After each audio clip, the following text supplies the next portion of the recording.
babu yanda za a yi su. Waɗannan bololi da kuke gani suna iya komawa cikin gidajenmu, cikin ruwan shanmu, cikin iskar da muke shaƙa.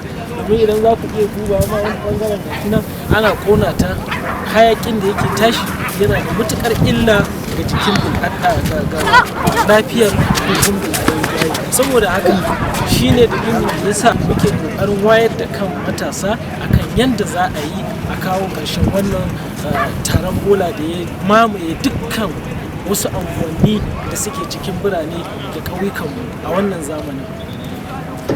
Kamar yadda na yi bayani cewa za a yi amfani da hanyoyi guda uku mafiya sauƙi idan aka yi amfani da abin da ake cewa reusable shine ta farko.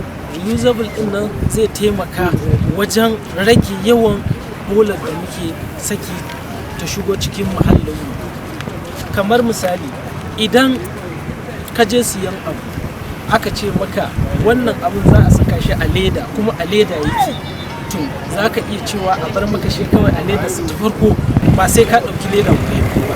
Don haka kaga anan ka rage yawan bolar da za ta ledar da za ka saki a ta shigo cikin muhalli. Na ɗaya